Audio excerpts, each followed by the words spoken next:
Boom! Just like that, it's Thursday night, and you know what that means? It's party time with these guys. We're the Video Pros. I'm Bobby Munson, and the man beside me. If you don't know him already, you're about to, because he's the man with the angelic voice. He's Papa Spokes. Papa Spokes, happy Thursday. How you doing, brother? Ooh. All right, Munson. I'm doing great. Thursday again. Where else would I be but on Ole Podcasts for Ring Respect Radio? I'm loving it, Munson. Let's talk some wrestling and have a good time tonight. It's going to be a great time. Before we welcome our special guest here to the show, we got Brett Martinez joining us in the chat once again over from the OVW chat. Brett, thank you so much for being here and hopping in to say hello. Love chatting with you over there as well, too.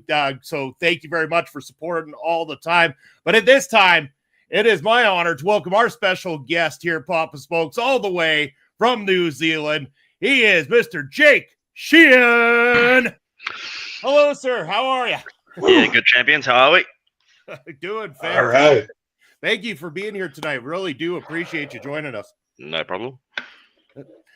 So anyway, just wanted to welcome you here first and foremost. And let the chat know that Jake is going to be able to answer your questions as well, too, as we go along. But want to start out to get to know a little bit more about yourself, a little bit about how your career started and a little bit more about you personally as well, too.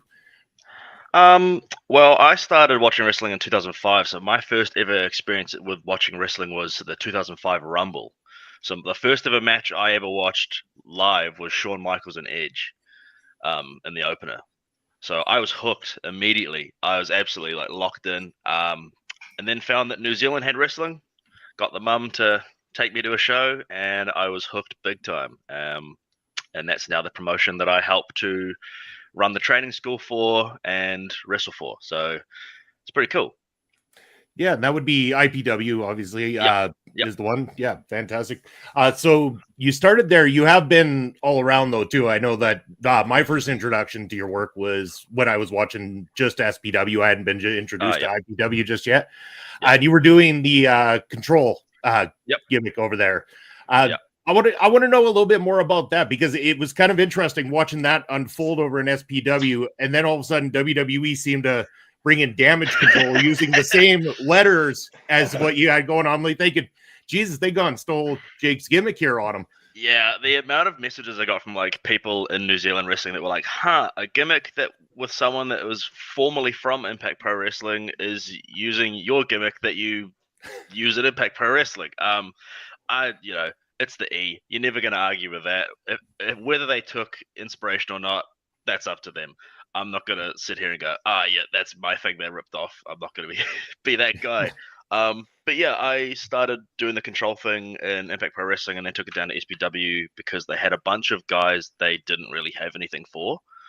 Mm-hmm. So it's a good tool to just, hey, we've got this jacked ass dude called Torn. We just want to put him under a mask.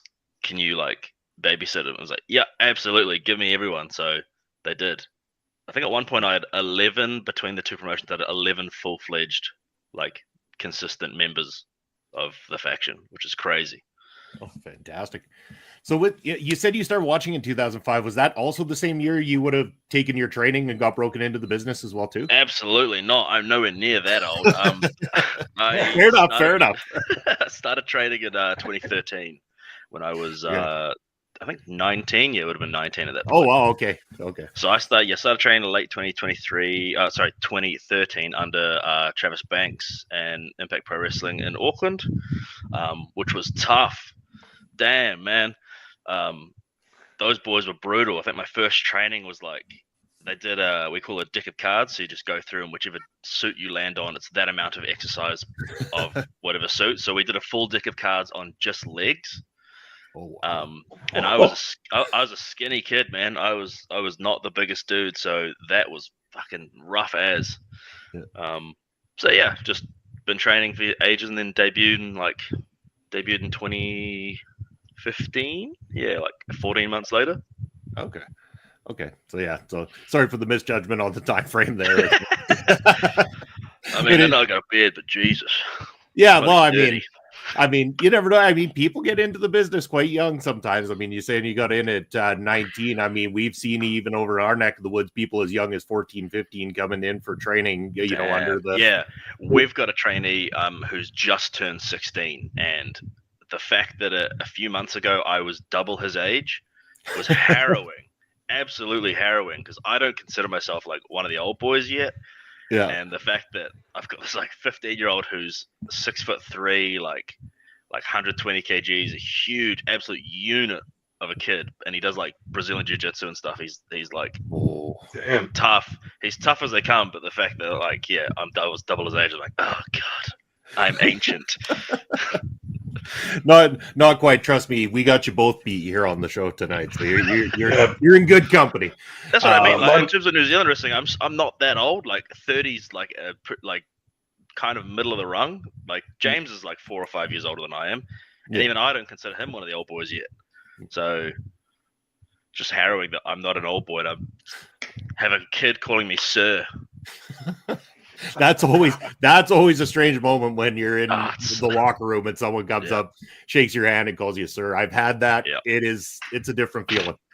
Papa Smokes, gonna get some stuff here from you. You've been awfully silent here, a little too silent. For sure. First of all, Jake, thanks so much for doing this. It's really great having you on. We like to foster this relationship we have between Western Canada and New Zealand. It's really quite an odd pairing, but it's working out good. We're just enjoying getting to know some of you guys. Yeah, the perspectives of both is quite interesting. Yeah, there's more similarities than you might think from being on opposite sides of the globe. That's perfect. But I was going to ask you about, you talked about discovering wrestling on TV, the big companies in 2005. But then you said your mom took you to wrestling, local wrestling in New Zealand. That must have been an eye-opener, and that's always a big moment for wrestlers who or people who want to become wrestlers. What was that like then for you to see real people in a real ring live on a smaller scale in New Zealand and realize, hey, maybe I could get in there too? Yeah, it was one of those like, it was kind of like a starstruck moment because the characters were quite big. Like one of our coaches, Vinny, who's still wrestling, he was in the main event, and he's like a coast local. So I used to live in an area called the Hibiscus Coast. It was great, and like as I got older, I got to work with some of those guys. That was weird. Working more and more with those guys that I watched like as a literal child. So yeah, I really, really enjoyed it, and I obviously kept going, and then stuck with it all through high school, and then now I'm 30 years old and I'm helping to run the bloody thing. So it was obviously good enough to hook me that much. For sure. Gonna make this kind of a two-part question that's coming in from Bobby. And by the way, hello, Bobby. Thanks for coming and joining us as well, too. Hey, Bobby. He said, who would you like to wrestle against that you haven't wrestled against? And we'll say, let's take that on if there's someone in New Zealand you haven't wrestled against, and then maybe somebody else out on the circuit right now, anywhere across the globe that you'd love to have a match against. Ooh, New Zealand there's one answer I think everyone should have, and that's Hanade. This is New Japan Pro Wrestling's Hanade. He's here at the moment. Yeah. He's dealing with his injury, but he's got a promotion here called Aotearoa Wrestling, and I help to run that with their production and all that sort of stuff. So he should be everyone's answer in New Zealand for sure. Because like, why would you not want to wrestle someone who's signed to New Japan Pro Wrestling? Yeah. Internationally, it's tough. There's so many fantastic workers across the board. Big CM Punk fan. I'm also straight edge, so I don't drink, don't smoke. So that would be cool to step in with someone like him. That's, never going to happen, but we can dream, can't we, lads? Well, of course. I mean, that's why it's dream booking. Yeah. But it's a great question, Bobby. Again, remember, chat, you can get your questions in as well there too. I'm going to go back to you for a moment there, Papa Smokes. Oh, for sure. You talked about your training in the early days. Yeah. How much of an influence was he on you, and do you still go to him for advice and stuff like that? Don't talk to Travis at all because he was named during Speaking Out in 2020. So that kind of that was like cool. So that kind of put a mar on New Zealand wrestling because all the headlines to do with wrestling in New Zealand just had Speaking Out all over it for ages, and it was so shit. But no, I was trained by him for the first few years, and then eventually he went off to like Australia and the UK and stuff. But people like James Shaw, who you guys have met a bunch, take a lot of influence from him. Still train with him every week. Vinny Dunn, who's one of the old boys, he's been around for 2 decades now. Peter Lane, who was a Hall of Famer who passed away, he was a big inspo as well. There's obviously all the old boys. I try and get influence from really all of them as much as I can. And then we've got Ringo Ryan, who wrestled for All Star in the UK and is our most like tenured wrestler, I guess, in the country. So he's training our advanced class every week. So I try and talk to him as much as possible. Oh, that's awesome. Yeah, we would have been just recently introduced to Ringo Ryan on the previous show that we covered there as well too. Yeah, it seems fantastic. Approximately how many people do you train on a regular basis? How many are currently in the works?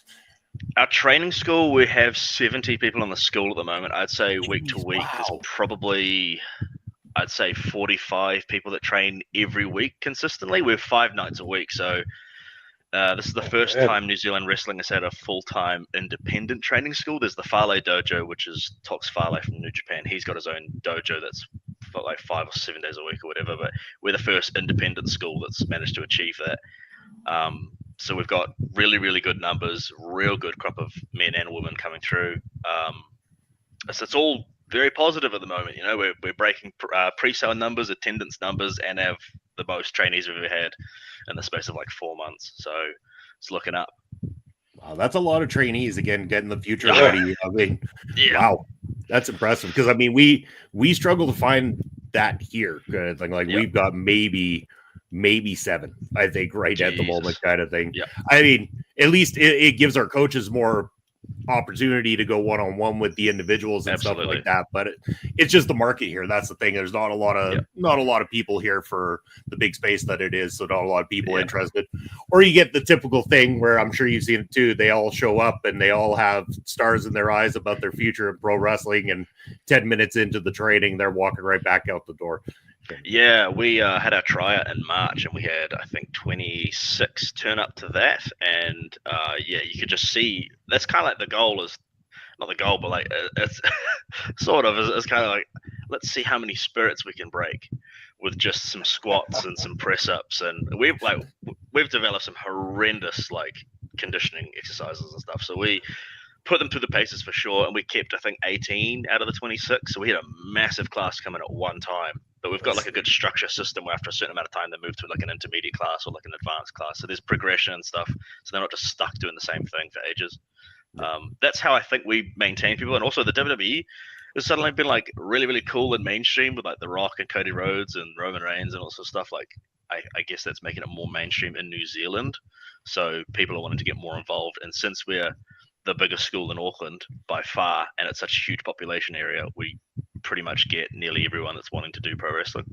Oh, that's awesome. I can't wait to see who you guys produce in the future. Because I mean, in watching, I mean, of course, I didn't know about actually, I should say I heard about IPW. I hadn't checked it out until James recommended we check it out. Gone back and watched quite a bit of it now, and the production is fantastic. You guys put together a great show. We say it over and over again. Great wrestlers on the card as well too, which is fantastic. We absolutely love it. Master, good evening to you, sir. Thank you for coming in as well too. But yeah, just kind of run us through, if you don't mind, like what's the process of before a show, getting ready, getting in there and putting that card together. What how far in advance are you planning things out and know kind of what you're stupidly far in advance, like a year in advance? We have all of our main events for the next 18 months pending any pullouts with injuries. Got all our major storylines basically penciled as well. But yeah, we book pretty far in advance. Like we just had a big title change at our last show, and we had penciled that maybe 18 months prior, and it was just tracking how that would like work and how that would go and how that person progressed. And there he is, the man himself. I think he's driving to a show miles away. So he's got a show tonight. I think 5 or 6 hours. He's working a show down in Wanganui. Oh, he's got to go. He's got to go throw the holy water across all the fans there. Oh yeah. Them all. Yeah. Me and James, we talk heaps. So nearly every day almost, and there's not a lot we can't fix pretty quickly. Like I said, we've got a huge roster of trainees. So if someone pulls out, it's fairly easy to put someone else in. But in terms of long-term booking, yeah, we've booked most of our stuff like miles out. Yeah, that's usually the goal around here as well too, is just try to prepare for the big show of the year. For us, it's always in October, so we kind of are looking towards that with 2 or 3 main ideas that are a go, and everything else kind of just fills the card. You get who you're going to get along the way. You're going to put them out. You're going to have great quality matchups to fill the rest of the card, and then you're going to have a few storylines to really carry the momentum of everything too. So that's, again, it's one of the ways that we seem to find the similarities when we're watching the shows and everything. It's got the same feel. Even the fans, like especially the last one we watched, the fan base there was starting to really feel like home for me kind of thing. Like they are very vocal and very opinionated. I got to ask, is there any particular one chant or something that was said at a show that kind of was a jaw dropper for you? Anything that really sticks out? Well, James did a segment where he was doing like a fake retirement angle. I think he might have talked about it, but yeah, like he gets "please retire" all the time. Like years later, he's still getting people telling him just to retire. There's been some like horrendously offensive ones for sure. I've been called a cunt a lot because I was like the top heel for a while. So there've been times where I've not even been able to speak on a microphone because I'm getting booed and having shit yelled at me so horrendously. Nothing really stuck out. Like that whole big heel run was a bit of a blur, but yeah, always like blank is gonna kill you. Yeah, anything to do with Mr. Burns and the Young Nats, that's I did call someone a twink once because they're a bit of like a stick figure of a person, and that's stuck to them unfortunately, so they get called that quite a bit. Ouch. Bobby's asking if you've ever traveled to Canada before. No, I've done the US a few times. I was in the US in October. My wife and I traveled to Vegas for a heavy metal festival. So, nice. I want to go to Canada. I wouldn't mind wrestling in Canada as well. That'd be cool. But yeah, a lot of US travels, a few of the islands, going to Japan next year. Nice. Not Canada yet, though. I'd love to see it. All right, now you've sparked something in me because you said heavy metal festival, so I got to know. Mm-hmm. You traveled all that way to Vegas. Which festival and which bands in particular were you there to see? It was when we were young in Vegas. So I know the show. Like My Chemical Romance, Fall Out Boy were there. They did a huge set with ridiculous pyro. I think we saw 15 full sets in the end. A lot of stuff in like early 2000s, quite a lot. Like the whole thing was it's like a 14-hour day. It was sick. But yeah, my wife and I travel all the time to festivals. We went to Sydney early this year for Knotfest. They had a 25-year anniversary, so Slipknot played. A Day to Remember. So we do that all the time. We're pretty free financially, like travel around a bit. So that's the big thing at the moment, just doing as many concerts as we can. I'm probably going to have to travel to Europe because one of my favorite bands in the world is Rammstein, and I haven't seen them live yet. So I need to go see them before they hang it up. I've seen Till Lindemann. He was in when we went to the metal festival in Vegas. He was in LA, so we were there for a couple of days and it lined up. So I went and saw his solo stuff, but want to see that Rammstein like pyro show. Yeah, that would be something else out of this world. But yeah, it's one of the ones I haven't seen as well too. They've never traveled around here and never been to any of the festivals that I've gone to as well too. So fortunately never had the pleasure. But Bob Smokes, rolling it back your way, sir. For sure. I wanted to ask you, Jacob, about the training you do for wrestling for yourself, not for the other students. You look like you're in pretty good shape. Are you chucking iron around the weight room? You doing body weight exercises? How much cardio? Just any of that? I'm chucking a bunch of iron around the weight room at the minute. I just did a cut because we had our annual Rumble just under a month ago, and I went 84 minutes. So I cut down, so my cardio was real good for that, because our Rumble's different than a traditional Rumbles, whereas we have, at the end of it, it becomes a singles match. Okay. So Wow. Nice. I had a singles match to open the show, losing its number 1, winning its number 30, and I lost. And then I went the whole distance in the Rumble, and then the guy that came out at number 30, who'd beat me earlier in the night, was the last other guy with me. So we had another singles match at the end. So yeah, that was gnarly. But now I'm bulking, so I'm on creatine, mass gainer, and I've put on about 4 or 5 kilos since that show, and I'm gonna try and get to 205 pounds. Nice. That's insane. 84 minutes after doing a match previous was the 84 was just the Rumble and the finishing match, like No, that doesn't include 84 was inclusive. Okay. Was inclusive. Yeah. Either way, man, that's phenomenal. Like it was that's shit. insane. So shit. Like, I mean, we just witnessed you go through that last man standing match there on the YouTube channel and stuff like that. And you put in a hell of a show that night too. Like, man, you put your body through some massive hell by the sounds of it. Yeah, I'm not like a deathmatch guy by any means, but I've done 4 different fans bring the weapons matches now, and those just get worse every single time.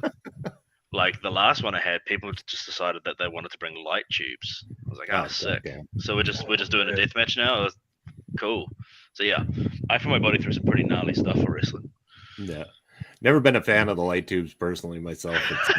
Neither was I when I got cracked over my dome and cut. Yeah, I can imagine. The dude broke it like that, straight over my head. But when he broke it, the shards kind of just went down the side of my face. So I like the whole match, like, man, my face is really sore. And then showering afterwards, obviously after glass tubes being smashed over your head, is not cool.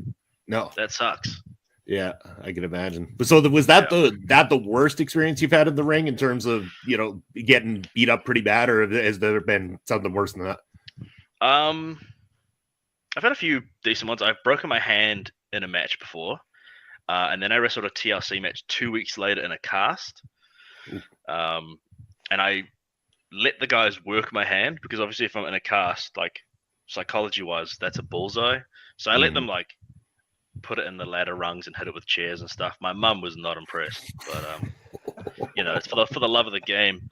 I rolled the ever-loving piss out of my ankle in November and like sprained, I think it's like a 2nd degree sprain, a bunch of ligament tears and stuff. So that was in the first few minutes of a match, and then I finished the match as well. An unrelated thing, I had a kidney stones one time, and then I had a fans from the weapons match like that weekend. So I was dealing with kidney stones and have a fans from the weapons match days later, in which I got front bumped onto thumbtacks. Oh, good God, man! Yeah. So that was pretty bad. That was not a good week. No, I can imagine not. Nope. Man. So because you're in good shape, do promoters use you for spots like that on the card when they need a long match or they need someone that can handle the action for a long period of time? Yeah, I did a show called Potato Rocks maybe 5 weeks ago. It was in Wellington. It was like a beer and metal festival, and they had like wrestling as part of it, and they had me do double duty on their tournament. So I did a singles, like a 15-minute singles match, and then like a 15-minute main. So yeah, I think promoters know I can go long distance pretty consistently. I've got a pretty good gas tank, but I bust my ass for it. So yeah, I don't really do anything under like 10 unless I'm booking myself, because I just don't want to do 84 minutes every weekend, because that's not great. So I suspect in the next 6 months, now that I'm bulking, I'll probably ask for less time because I'll be putting on more size, so it'll be more gassed. So we know about the metal music, we know about the wrestling. What else keeps Jake busy? What else are you up to outside of those two things in life? So my current thing is getting tattoos. I've had 10 tattoos in like 4 months. Nice. I also play a video game competitively in Australasia. So there's a game called Hell Let Loose, which is like a World War II game. Yeah. So I play that competitively, which takes up a shitload of time as well. But we're really good, so it's a bit of fun. Love my video games. Apart from that, it's just working out, and my work keeps me pretty busy. So got a pretty flat out schedule. That and the fact that I do production for 2 different promotions with IPW and Aotearoa Wrestling. So making trons and doing lighting and sound and shit. takes up a lot of time as well. Yeah, I was going to ask a little bit about that because there is a lot behind production. Like, would you be behind some of the video edits that go on with the videos and stuff on the Trons as well too? Yeah, a lot of the Trons are like me or Jay Rilla, who's a current champion. So it's usually one of the two of us that are doing it. He and I are the ones that put, I think, collectively upwards of like 25K into production equipment. Because I'm a real big proprietor of pro wrestling should be an experience. So, you know, when I started, one of the fucking lights caught fire. So now we're at a point where we like when someone comes out, we've got a Steam Deck and you press their name and a whole lighting sequence, you know, that's custom made for every person, plays with their music and their video. So production wise, we've stepped it up heaps, and a lot of promotions are starting to follow suit, which is cool. But for doing that for two separate promotions, both of whom are in Rumble season, oof. Oh yeah. Oof, yeah. And your Rumbles are a full 30, or how do you run those? Yeah, we did 30 this year, and the other promotion, Aotearoa Wrestling, they're also doing 30 for the first time. So, and not how many of those are repeats between the two company for participants? I'd say a good 15 to 20, probably. Okay, so you got some work behind you then. Yeah, we use less of their guys because they don't have as big of like a training school. They folded their training school and merged with us, so they've got like particular guys that we'll use for like real particular spots. So I think because we have such a big training school, I think we only use like 5, maybe 6 of their people for our Rumble, and they'll probably use maybe 10-ish, because they also source from other areas of the country as well, which is cool. Yeah. So typically, how long does it take to come up with one of the Tron videos, the lighting sequences, stuff like that? Like, just what's the process from start to finish for the ushering in somebody new that you haven't worked with yet?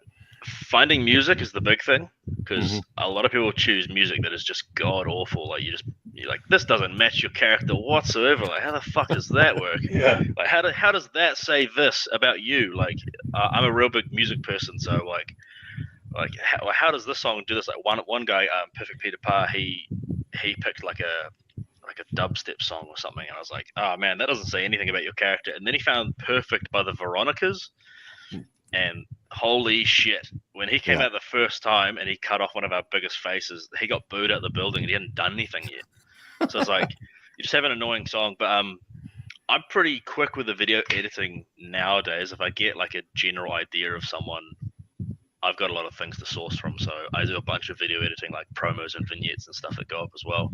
But once I've got inspo, it's usually pretty quick to get it done. And then lighting sequences, we've got a guy called Harleen who does all the lighting sequences, and depends on what I've done with the Tron and stuff, to be honest. If the Tron is like crazy with lighting and different transitions and stuff, he'll have to kind of do lighting stuff to match it, annoyingly. So sometimes I make his job harder than it should be. For the most point, though, he's got a pretty down pat now. So I think it takes him maybe half an hour to do someone, maybe. Okay. So were you trained as a video editor? Is this something you just picked up from, learning on the go kind of thing? Yeah, I just picked it up because I wanted to edit my own stuff. Like when I started doing the control things, I had like my vignettes, and I was like, I kind of want to edit it this way. And so I started to learn to edit, and now I'm editing for freaking everyone. It's just a skill I picked up. Like I also picked up how to sew because I wanted a jacket with a bunch of patches on the back of it. Yeah. So I just learned to hand sew. And now my wife bought a sewing machine. I learned to use that, and now I can use a sewing machine to do her gear. So I'm just trying to pick up skills where I can that's going to help myself and other people. So we're going to coin a new phrase. It's no longer a jack of all trades. It's a Jake of all trades moving forward. Yeah. All right. Perfect. That sounds all great. Right. Papa Smokes, back to you, sir. Sure. Since we've been covering wrestling in New Zealand, I've been interested in the country itself. And James Shaw had told us a little bit about some of the drives that you guys make. I hadn't realized the country was that large until we started talking about it. What are some of your favorite drives in some of your cities that you like to go to? Well, my favorite drive is from my house to the training gym, which is 4 minutes. that's pretty cool to not have to drive ages. Because I used to live on the Hibiscus Coast, which was an hour and a half from where our gym was located. The gym was located in a shit area that my car got stolen from one training, so getting home was a bums. In terms of best drives, I like the drive to Hamilton because it's not too long. But I have done a few roadies to Wellington, which is like 10 hours if there's like no traffic. So we've done that before. Me and James did that. We left at like 6 in the morning, got to where we were going at like 5 something, and the show was at like 6 something. So we like literally got there, got changed, planned our matches, went out there, had matches, went back, slept at someone's house, and then drove home in the morning for 10 hours. Wow. I can't be asked doing that anymore. I'm going to be honest with you. So now I have financial freedom. So I'm like, I'm going to pay $120 for flights. I'm going to do that instead.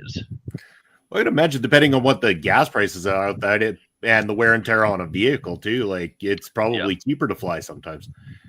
100%. Yeah, for sure. For Wellington, if it's for one person, yeah, it'd be cheaper to fly than drive. Depends if you've got like a truck or something. There's a car that comes from Napier that's 7 hours for our shows. We give them like a gas allowance, so it's cheaper for them. So not in all situations. And then going to the South Island is an entirely different story in its own case, because those require flights regardless, unless you're a madman who wants to use the Inter-Islander ferry, which is like a car ferry between the islands. How long of a trip is it on the ferry? I think the ferry is only a few hours, but it's obviously if I wanted to go to Invercargill where SPW is, I would have to drive to Wellington, get the Inter-Islander ferry, and then drive from the other side all the way to Invercargill. So that's probably another 6 to 8 hours. Ooh, okay. That's a day. Damn. Mm-hmm. Wow. That's the same thing with us and the company that Munson and I are working for too. There's not a lot of people in the province and area we live in, so we have carloads coming from Edmonton and Calgary and some of the other cities, and that's 6 hours basically. So that's the wrestling life. I have so much respect for the workers that jump in the car, drive all day, and then sometimes back that night, right? Yep. We've done that before. We did a show in Wanganui. We were going to stay the night, but someone got injured and needed to go get some medical, and the best medical is in Auckland, so we drove home. So I had a match and then had an energy drink, chucked on my headphones while everyone else slept, and I drove for like 5 out of the 6 hours just with no one else to talk to because they're all asleep. Yeah. All right, so present company in the chat excluded. Who are some of your favorite people to work with in the ring out in New Zealand? James is probably my favorite person to work with. We've wrestled a shitload of times. Will Stone is another one.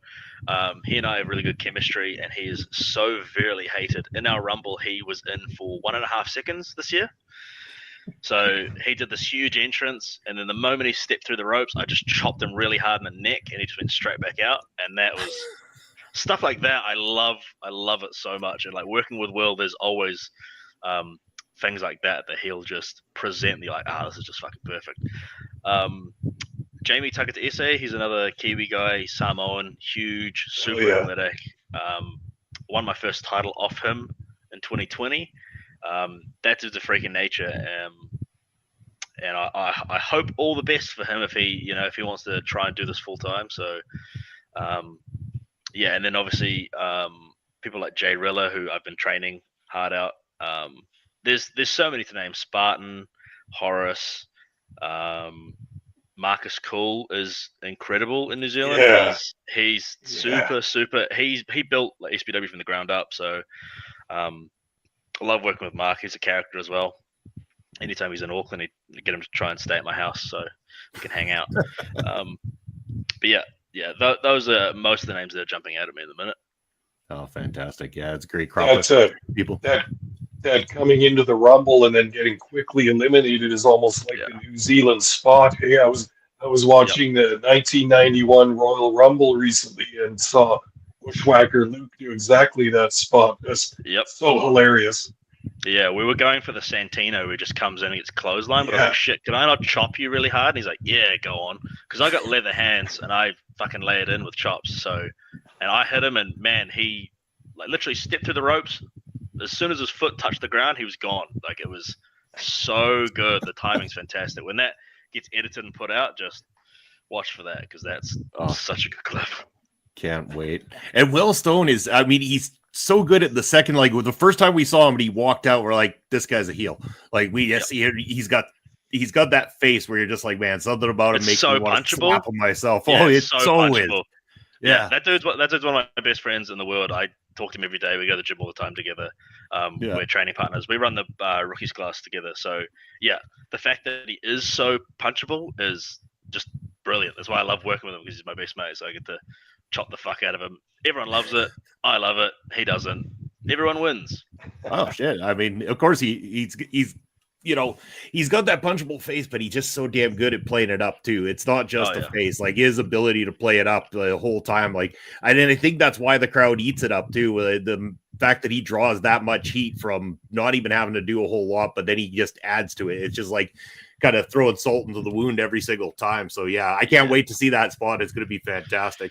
Yeah, that spot got a huge reaction for like literally nothing. I think he crotch chopped when he got onto the apron. That's like all the crowd work he really did when he came in. It was just a crotch chop, and then he was gone, and the place like fucking lost it. We love watching the clip because you can like pause it and look at different areas of the crowd to see different reactions from different groups of people. It's so good.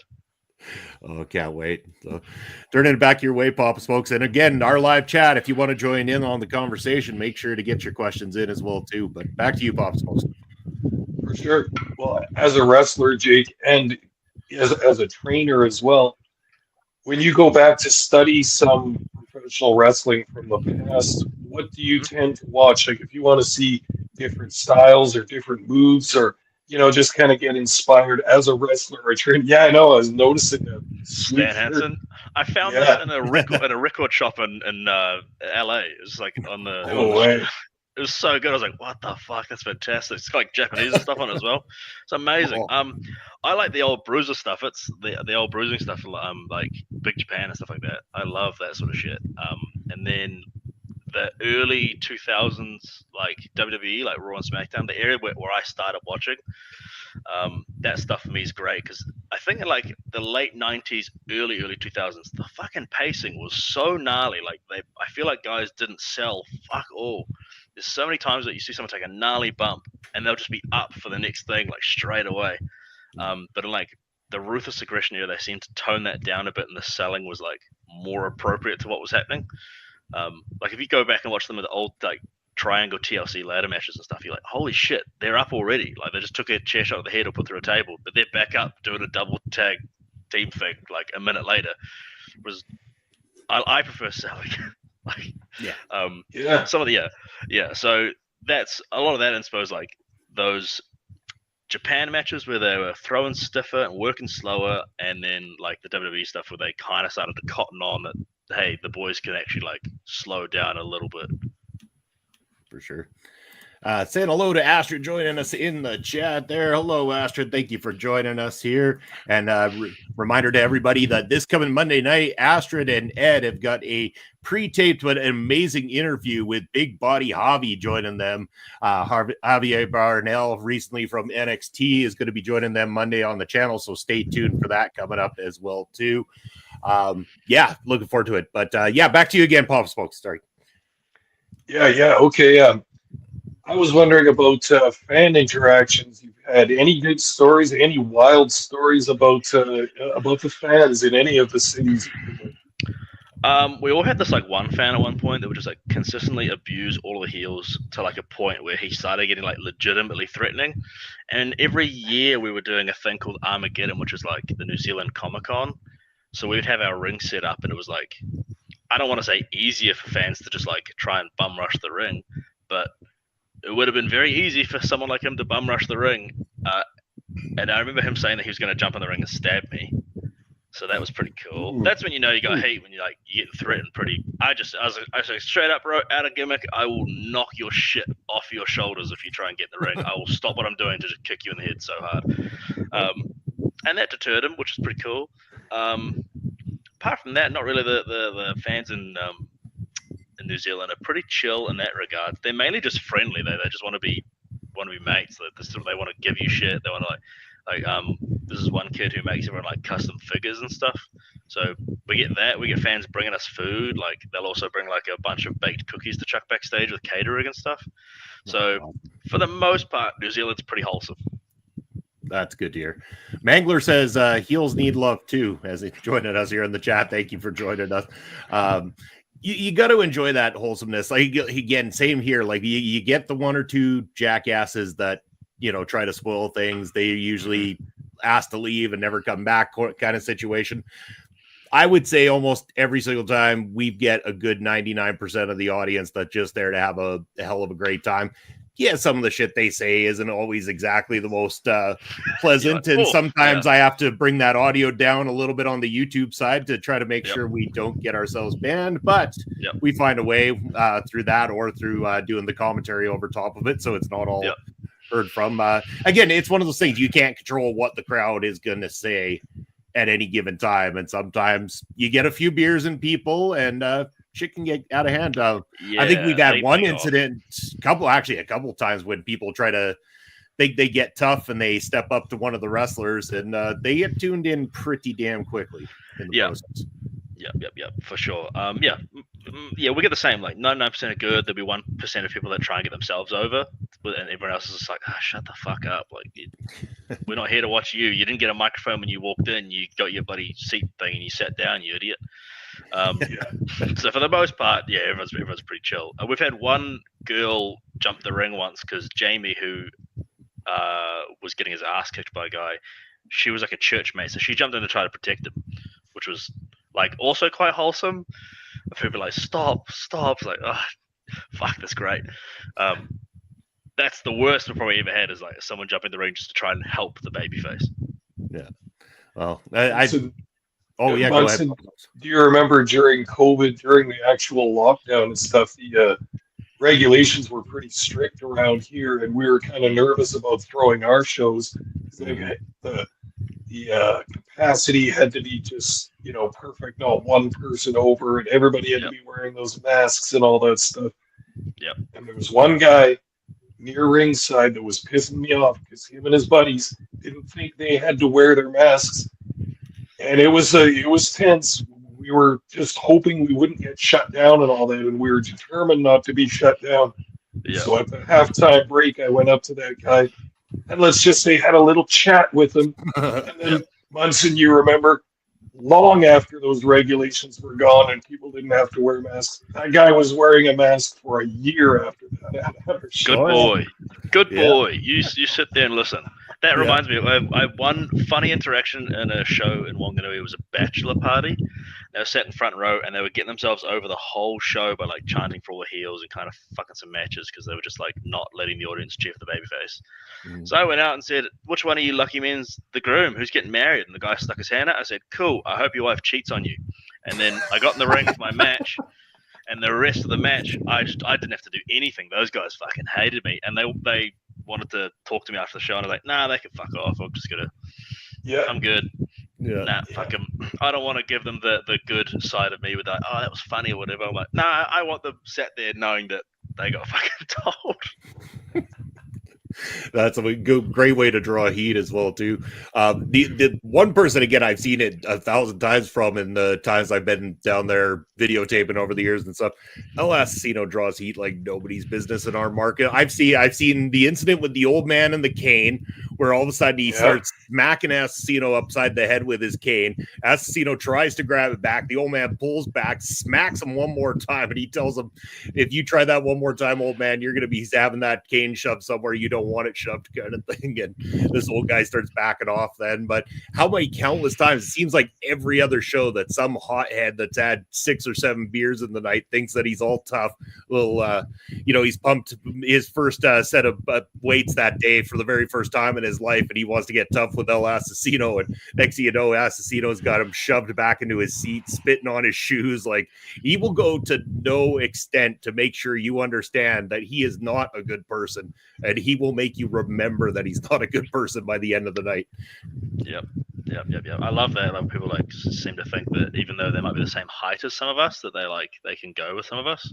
I mean, a very small percentage of people on the planet go to the gym on a regular basis, let alone can lift some of the shit that we can lift and do some of the shit that we can do. So, Yeah. Our current champion was a bodyguard at one point because he's fucking humongous, and the amount of really is. ginormous human beings that we have in general is like, yeah, no one really fucks with us anymore because we have a bunch of tall, jack dudes around because the work ethic's gone up.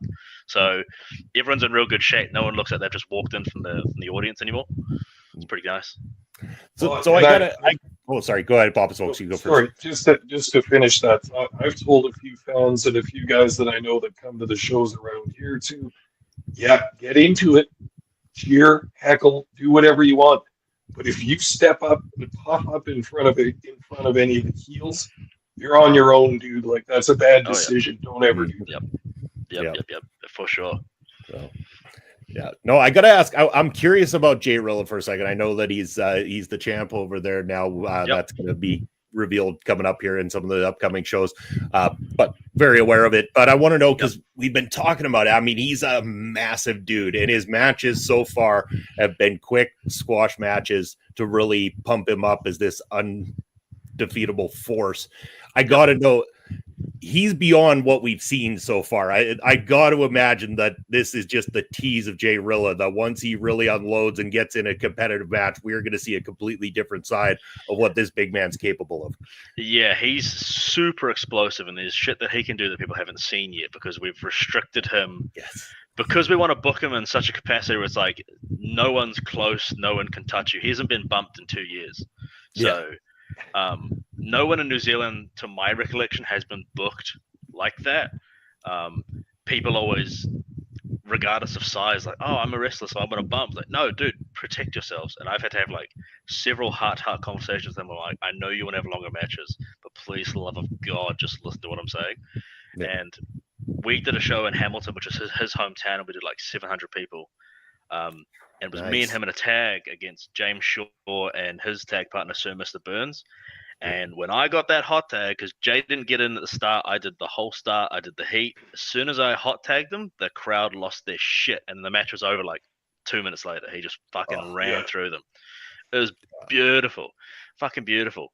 But he's got a bright future. He's got a bunch of shit that we haven't let him dish out yet. So as soon as he gets the green light to do some of his other things that he's been holding in his back pocket, it's gonna be very, very interesting, his title run for sure. Yeah, and we mentioned that last time on this show, because I said to Papa Smokes, I had a feeling with the way the booking goes there that this is something that's being held back, and it's being held back with reason, because it's the right place, the right time to unleash things that people haven't seen, and then the massive pops that that's going to get. Man, what a fantastic talent. I mean, he looks the part, every bit the part kind of thing. And I'd imagine he's young and still just, like you said, only a couple of years into the business so far. Yeah, he's a little bit older than I am, but he started a little bit late. But hell of a work ethic. Like I said, he does all the production stuff with me, does tech stuff. He works very hard, and he's lost a bit of weight since he started, but he's still, as you can see, a fucking humongous human being.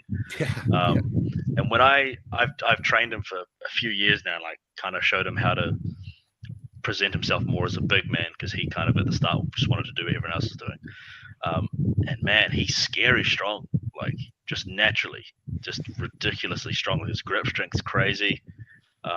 He does, in the Hamilton match, he did a splash for the first time on 2 people, and I thought he'd fucking killed them. I straight up was like, fuck, you referee, you need to go ask if they're all good. That looked ruthless, because I thought he'd do one where he like lands on his feet a little bit first, and maybe lands on his knees. Nah, just full tit.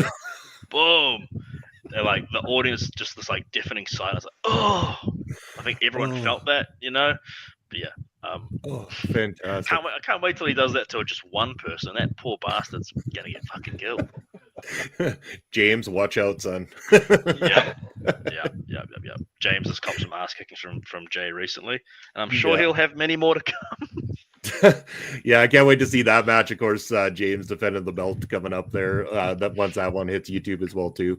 But yeah, it's sounding great. Papa Smokes, any more questions that you want to ask there? Yeah, well, I was just thinking about you're obviously a active wrestler, and then also doing stuff behind the scenes with music and lighting and all that. making yourself useful is a very good thing around wrestling shows. So is that a purposeful thing? Do you think someday when your bump card is full or when you're not going to be a wrestler anymore, will you stay in the business doing stuff like that? For sure. I feel like I'm a lifer. If I'm not working matches and stuff, I'll just focus more on training, and like you can train without being physical. So I could train people, I could show people how to edit stuff, I could do video editing things. Yeah, there's a number of things I can do to make myself useful in a sense. I've definitely like improved the quality of things over the years. I'm just hoping that I can eventually also like train someone to kind of take that off me where I know it's in good hands. It's one of those things like sometimes you get that feeling of like, if it ain't going to get done right, do it yourself. So sometimes I just have to do it myself. Sometimes that's just the way it goes, for sure. Yeah. Again, any last questions there, Pop Smokes, before we kind of wrap things up? No, not a question, but a recommendation. I don't know if you know about this yet, but if you ever want to watch something that shows some real Canadian shit, watch the Trailer Park Boys. It's on Netflix. Yeah, you'll get a kick out of that. That's a little look at the underside of Canadian culture, or let's just say some groups of people that live in Canada. You'll see some funny stuff there. Check it out. This is the same recommendation James just got to, wasn't it? Oh, yeah, excellent. Yeah. Well, you never know. We might just do a watch party with the both of us. We'll see. I think I'm seeing him on Sunday, so you never know. Yeah. Oh, I'm surprised he hasn't got you into Kenny versus Spenny yet, too. He was talking to us all about them. Canadian comedy. Yep. But, all right. Well, anyways, as we wrap up the show, we thank you, Jay. Thank you, Jakes, for coming and joining us here tonight. Going to pop this banner right up on the screen. That is where your socials are, but let people know what those socials are and what you got coming up as well, too, for shows. So we have the Impact Pro Wrestling has a show coming up on the 21st of June. I'm wrestling a Fatal 4-Way against James, Horace, and Sir Mr. Burns for our Warner Cup, which is Chuck Warner's one of our he's one of the founders who passed away. So we've named like one of our titles after him to just keep his legacy going. Then the Aotearoa Rumble, which is run by Hanade's promotion. That's on the 28th. So that's going to be gnarly. That's going to be a huge event. I think he's expecting 1,000 people for that one. So that's taking a lot of time. And then apart from that, I think I'm free most of July because I want to get some tattoos done and I don't want to fuck up the healing of those. I think I'm getting my other elbow done because I've got one elbow done. I'm going to get the other one done shortly. August, I think we're working every weekend in August. I think we've got a show. Impact Pro Wrestling's got a one-night tournament on the 2nd of August. The 9th is a potential for SPW. And then we've got a theatre that is doing a residency for us for 2 weekends in a row. Sweet. So a lot going on, actually, now that I think about it. Great. Well, yeah. So everybody check out what you can over on YouTube. There, a lot of great action. So make sure you're tuning into IPW, SPW. Are any of the other promotions available on YouTube as well too, or just those two? Right now? Not a lot. Aotearoa Wrestling is slowly putting up matches instead of just full shows, and they're putting them kind of sporadically. They're pretty out of order. So you never know. One of mine might go up there, might not. That's fine. Apart from that, not really a lot else. No, the footage is usually just kept for feedback purposes. Okay, fair enough. Yeah, just want to make sure we're promoting correctly. But now it's time for this to cost me a lot of money because his ticker cost me tons of money. It's that beautiful ticker down below. Pop Smokes, hit them up. Tell them where they can find you. I can always be found on Thursday evenings, just like tonight, on Ring Respect Radio, which is on OLE Podcast. You need to get a hold of me for any reason. I am on Elon Musk's free speech wonderland known as X at smokes_papa. Also Twitch at papa_smokes_. All right, that's where you can find Papa Smokes, myself, Bobby Munson. On the X, it's Real Bobby Munson, Instagram and Threads, Video Bros SK, Twitch, Video Bro _Bobby Munson, and Blue Sky Bobby Munson is where you'll find me. What have I got coming up? Oh, shit, I got a slew of stuff this week. So tomorrow night, you can see the pre-recorded review that Astrid and I did for the movie Sinners. It's now available on digital for you to check out. One of the best movies, if not the best movie of the year. Check out that interview coming up tomorrow evening. On Sunday, you can join me and the boys 11 a.m. Eastern time to talk about the week in sports on Point of View, where we're going to be going through our Premier League predictions from earlier this year. And I find out that I have lost another predictions thing, most likely, but find out this Sunday. And then Sunday afternoon, I'm going 30 years back in the past, reviewing music from 30 years back in my youth, going all the way back to 1995. And Silverchair's Frog Stomp is going to be the subject of the review that day. So check that out. Check us out here on Ring Respect Radio for all the best in independent wrestling interviews, reviews. We're going to have to do our PPW stuff coming up soon, Pop Smokes. And then, of course, we're going to have that trip through the territories. We talked about it for the end of the month. We are going to be covering the Memphis territory and the history of Memphis wrestling here on the show. So make sure you tuned in for that. You can find all of that stuff over on OLE Podcast, as Papa Smoke said. We're across all social media as well as YouTube and Twitch. Make sure to like, follow, subscribe, thumbs up the video. Turn on the notification bell, and if you're watching afterwards, leave a comment as well. That helps push these videos up the ladder and all across the internet so everybody can find them and enjoy them and learn more about the wonderful world of indie professional wrestling. But that's going to be it for us this week on Ring Respect Radio. We thank you for tuning in. Take care, and we will see you next Thursday night. Have a good night, everybody.